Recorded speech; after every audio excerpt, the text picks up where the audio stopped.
Comrade Prachanda, तपाईँ निर्णायक शक्तिमा पुग्नको निम्ति तपाईको विचार राम्रो हुनुपर्छ, तपाईको दृष्टिकोण राम्रो हुनुपर्छ, नेपाली जनताप्रति इमान्दारिता हुनुपर्छ।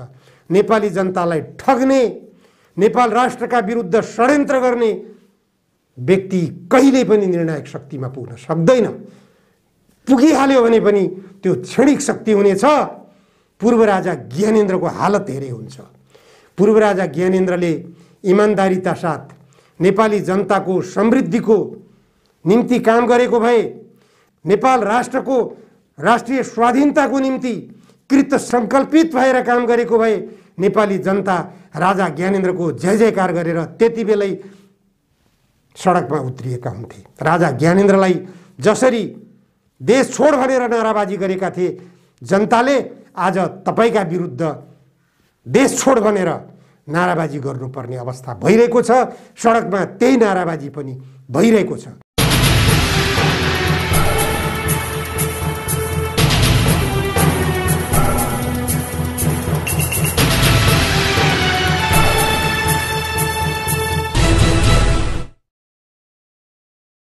आजको जनचासोको 81औं श्रृङ्खलामा जनधारणा खबरमा यहाँहरूलाई स्वागत छ। आज भारतले 75औं स्वतन्त्रता दिवस मनाउँदैछ। हिजो पाकिस्तानले पनि स्वतन्त्रता दिवस मनायो। हाम्रो स्वतन्त्रता दिवस कहिले हो? हामीले परतन्त्र दिवस मनाउनु पर्ने अवस्था सृजना भइरहेको छ। अरू उपनिवेशवादबाट मुक्त भएका छन्, हामी उपनिवेशमा प्रवेश गर्दैछौँ। एमसीसी अमेरिकाले पास गर्न सफलता हासिल गर्यो भने प्रष्ट रूपमा हामी उपनिवेशमा प्रवेश गर्यौँ भन्ने कुरा बुझे हुन्छ। भारतले स्वतन्त्रता दिवस मनाइरहँदा उसले अरू देशहरूको स्वतन्त्रता किन हनन गरिरहेको छु भन्ने कुरा बुझ्न सकिरहेको छैन। भारतले आफ्ना छिमेकीहरूको स्वतन्त्रता किन हरण गरिरहेको छु, मैले किन दास मनोवृत्तिलाई छिमेकी देशहरूका विरुद्ध जबरजस्ती रूपमा प्रयोग गरिरहेको छु भन्ने विश्लेषण गर्न सक्नुपर्छ, आत्मसमीक्षा गर्न सक्नुपर्दछ। भारतको स्वतन्त्रताको निम्ति नेपालका राजनीतिक व्यक्तित्वहरूले प्रशस्त योगदान पुर्याएका छन्। महात्मा गान्धीले आह्वान गर्नुभएको जेल भरो आन्दोलनमा नेपालका नेताहरूले सहभागिता जनाएर भारतका जेलहरूमा जीवन व्यतीत गरेको नेपालका नेताहरूको इतिहास छ। डाक्टर केआई सिंह, बीपी कोइराला, गणेशमान सिंह, मनमोहन अधिकारी, दिल्ली रमन रेग्मी, टङ्क प्रसाद आचार्यजी, गिरिजा प्रसाद कोइराला, कृष्ण प्रसाद भट्टराई, यी सबैले भारतको स्वतन्त्रता आन्दोलनमा सहभागिता जनाएर ब्रिटिस शासकहरूका विरुद्ध आन्दोलित भएर जेल जीवन बिताएका हुन्। भारतको जेलमा उनीहरूले प्रशस्त यातना भोगेका छन्। के भारतलाई मात्र स्वतन्त्र बनाउनको लागि नेपालका नेताहरूले ब्रिटिस शासकहरू विरुद्ध लडेका थिए? यो 75औं स्वतन्त्रता दिवस मनाइरहँदा भारतका अहिलेका शासकहरूले विश्लेषण गर्न पर्ने विषय हो, समीक्षा गर्न पर्ने विषय हो। भारतको स्वतन्त्रता सँगै नेपालको पनि ब्रिटिस शासकहरूले कब्जा गरेको भूमि स्वतन्त्र भएको हो। ब्रिटिस शासकहरू र तत्कालीन नेपालका शासकहरू बीच भएको सुगौली सन्धि, जुन सन्धिका कारणबाट टिस्टादेखि काङ्गडासम्मको भूमि मेची र महाकालीमा सीमित गराइयो, त्यो भूमि भारतीय भूमिमा ब्रिटिस शासकहरूले छोडेर गएका छन्। त्यो भूमि भारतीय शासकहरूले नेपाललाई फिर्ता गर्न पर्ने हो कि होइन? नेपालका नेताहरूले भारतको स्वतन्त्रता आन्दोलनमा मात्र सहभागिता जनाएका हुन् वा ब्रिटिस शासकहरूबाट कब्जा गरिएका नेपाली भूभाग पनि फिर्ता पाउनको लागि, ती भूभागहरूलाई स्वतन्त्र बनाउनको लागि नेपालको क्षेत्राधिकारभित्र ती भूमिलाई पार्नको निम्ति नेपालका नेताहरूले जेल भरो आन्दोलनमा महात्मा गान्धीलाई साथ दिएका हुन्। यो आजका भारतीय शासक वर्गले बुझ्नुपर्ने कुरा हो, विश्लेषण गर्नुपर्ने कुरा हो। भारतले सदैव छिमेकी देशहरूप्रति ब्रिटिस शासकको चरित्र प्रदर्शन गरिरहेको छ। ब्रिटिस शासकहरूले जसरी भारतका नेताहरूलाई, भारतका जनतालाई दास बनाएर राखेका थिए, आज भारतीय शासकहरूले आफ्ना छिमेकी देशका जनतालाई, छिमेकी देशका राजनीतिक नेताहरूलाई त्यही चरित्र अवलम्बन गरेर दास बनाउने मानसिकताका साथ व्यवहार गरिरहेका छन्। त्यसमा नेपालका नेताहरू कति दोषी छन्, अन्य देशका नेताहरू कति दोषी छन् अथवा निर्दोष छन्, स्पष्ट रूपमा बुझ्न सकिन्छ। आज भारतका सबै छिमेकी राष्ट्रहरू भारत विरुद्ध आन्दोलित छन्। पाकिस्तान वर्ग बैरी जस्तो भइरहेको छ। छिमेकी देशसँगको यो किसिमको दुष्टता, यो किसिमको शत्रुता निश्चय पनि राम्रो होइन, यो प्रियकर हुँदैन। यसले दूरगामी महत्त्व राख्दछ, यसले क्षेत्रीय सन्तुलनमा खलल पुर्याउँछ भन्ने कुरा भारतीय शासकहरूले बुझ्न जरुरी छ। 75औं स्वतन्त्रता दिवस मनाइरहँदा 2 वर्ष अगाडिदेखि काश्मीरका जनतालाई घर घरमा थुनेर राखिरहेका छन् भारतीय शासकहरूले। अहिले प्रधानमन्त्री नरेन्द्र मोदीको सरकार चलिरहेको छ। यो सरकारले काश्मीरका जनतालाई ठीक 2 वर्ष अगाडिदेखि घरभित्र बन्द बनाएर राखेका छ। काश्मीरका जनताका टेलिफोन सेवाहरू अवरुद्ध गरिएका छन्, इन्टरनेटहरू अवरुद्ध गरिएका छन्, मोबाइलहरू विच्छेद गरिएका छन्। यसैलाई भनिन्छ स्वतन्त्रता। जनताका अधिकारहरू, जनताका खान पाउने अधिकार, जनताका घुम्ने अधिकार, जनताले सञ्चार प्रयोग गर्न पाउने अधिकार, जनताले आजको विश्वसँग नजिक भएर व्यवहार गर्न पाउने अधिकारबाट वञ्चित गराएर राखिन्छ र लाल किल्लाबाट स्वतन्त्रता दिवसको झण्डा फहराइन्छ। यसको औचित्य के? नेपाललाई त्यही किसिमको व्यवहार गरिराखेको छ भारतले। नेपाली भूमि कालापानीमा भारतीय सैन्य क्याम्प राखिएको छ। किन? औचित्य पुष्टि गर्नु पर्यो नि। यो नेपालको भूमि होइन, भारतको भूमि हो भनेर दाबी गरिरहन्छ भारत। के आधारमा? त्यो ऐतिहासिक प्रमाणहरू पेश गर्न सक्नु पर्यो। त्यो गर्न सक्दैन। छिमेकी देशहरूका भूमि कब्जा गर्ने, आफ्नै देशभित्रका जनतालाई कोठाभित्र बन्द बनाएर राख्ने, यही हो स्वतन्त्रता दिवसको अर्थ। भारतीय शासक मित्रहरूले स्वतन्त्रता दिवसको औचित्य, स्वतन्त्रता दिवसको अर्थ विश्लेषण गर्नुपर्ने भएको छ। आज भारतको काँधमा चढेर अमेरिकाले नेपालको जल सम्पदामाथि हस्तक्षेप गर्न खोजिरहेको छ। नेपालको सडक सञ्जाल भारतसम्म पुर्याउनको निम्ति भारतको स्वार्थ होला।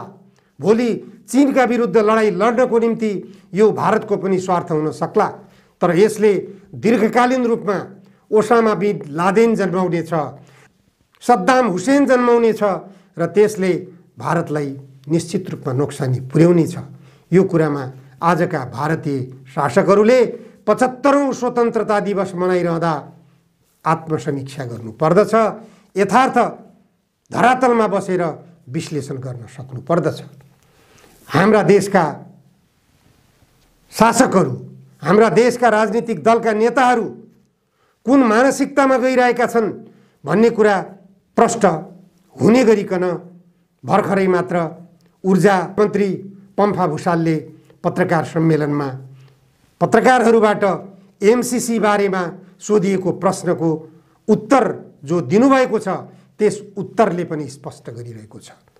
ऊर्जा तथा जलस्रोत मन्त्रालयले गरिरहेका कामहरू, थालनी गरिरहेका योजना परियोजनाहरू र एमसीसीले जो कार्यान्वयन गर्न गइरहेको छ ती योजना परियोजनाहरू फरक हुन् भनेर उहाँले बोलिदिनु भयो।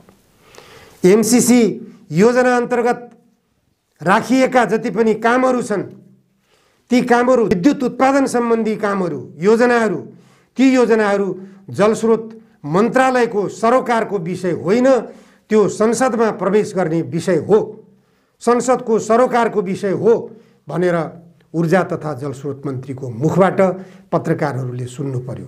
पत्रकारहरू तैचुक मैचुकको अवस्थामा रहे। यसले स्पष्ट गरिरहेको छ एमसीसीका नाममा लगानी गर्न आउने अमेरिकीहरूलाई त्यो छुट्टै योजना परियोजनाहरू नेपालले छुट्याइसकेको छ।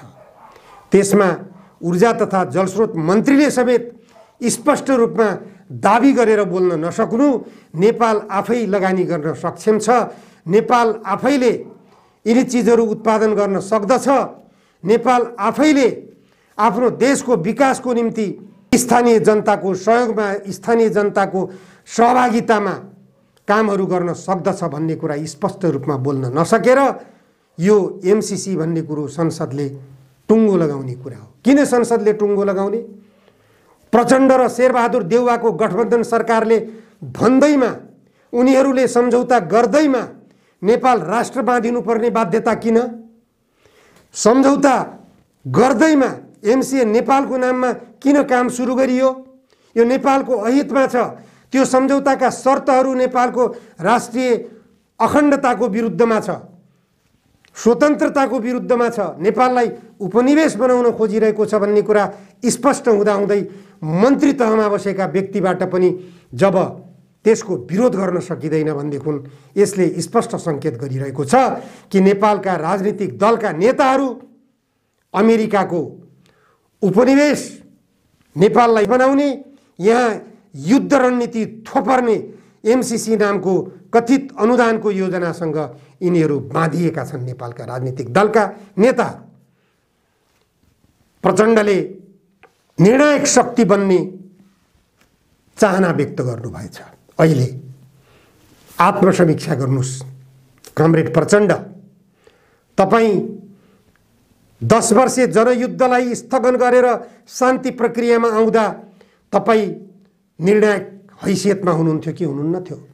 निर्णायक शक्तिको केन्द्रमा हुनुहुन्थ्यो हुनुहुन्न थियो? तपाईको त्यो बेलाको गन्तव्य र आजको गन्तव्य विश्लेषण गर्नुहोस्। त्यो बेलाको गन्तव्य यस्तो गन्तव्य थियो, तपाईको गन्तव्य सबैले पछ्याउन खोज्थे, सबैले प्रचण्डप्रति आशा गरेका थिए, विश्वास गरेका थिए। निर्णायक शक्ति भनेको त्यो निर्णायक शक्ति तपाईमा थियो, त्यो निर्णायक हैसियत तपाईमा थियो। आज तपाईँ निर्णायक शक्ति निर्माण गर्ने चाहना व्यक्त गरिरहँदा ती हिजोका शक्तिलाई सम्झना गर्न जरुरी हुन्छ। हिजो त्यो निर्णायक शक्तिमा तपाईँ किन हुनुहुन्थ्यो र आज यो कमजोर अवस्थामा तपाईँ किन पुग्नुभयो भन्ने कुरा स्पष्ट हुनु जरुरी छ। हिजो तपाईँ सही गन्तव्यमा हुनुहुन्थ्यो, सही बाटो अवलम्बन गर्नुभएको थियो, जनताको चाहना बमोजिमको बाटो अवलम्बन गर्नुभएको थियो, देशको आवश्यकता अनुसारको बाटो अवलम्बन गर्नुभएको थियो, जनताको समृद्धिको बाटो, नेपालको राष्ट्रिय स्वाधीनताको बाटो तपाईले अवलम्बन गर्नुभएको थियो। त्यसै कारण तपाईँ निर्णायक शक्तिमा हुनुहुन्थ्यो। तर आज तपाईको त्यो शक्ति स्खलित भएको छ, तपाईँ पतनको बाटोमा जानुभएको छ, साम्राज्यवादीहरूको कठपुतली बन्नतिर लागिरहनु भएको छ। तपाईँ साम्राज्यवादीहरूको दलाल बन्ने रूपमा आफूलाई प्रस्तुत गरिरहनु भएको छ र नेपाली जनताका बीचमा एउटा सामन्त शासकको रूपमा आफूलाई स्थापित गर्न खोजिरहनु भएको छ। त्यसै कारण तपाईलाई निर्णायक शक्ति होइन, कमजोर शक्तिको रूपमा आज रूपान्तरित भएको देखेर नेपाली जनताले कुनै पश्चाताप गर्नुपर्ने अवस्था छैन। तपाईको अहिलेको जुन गन्तव्य छ, यो गन्तव्यको आधारमा तपाईँ निर्णायक शक्तिमा पुग्ने हो भने तपाईले देशलाई सर्वनाशको बाटोतिर लैजानुहुनेछ भन्ने कुरा सङ्केत गरिरहेको छ। होइन भने तपाईले 10 वर्षसम्म युद्ध गरेर 17,000 जनताको बलिदान गरेर यो संविधान निर्माण गर्नुभएको हो। यो संविधानको प्रस्तावनामा तपाईले समाजवाद किन लेख्नु भएको हो? त्यही 10 वर्षे जनयुद्धको गन्तव्य थिएन समाजवाद?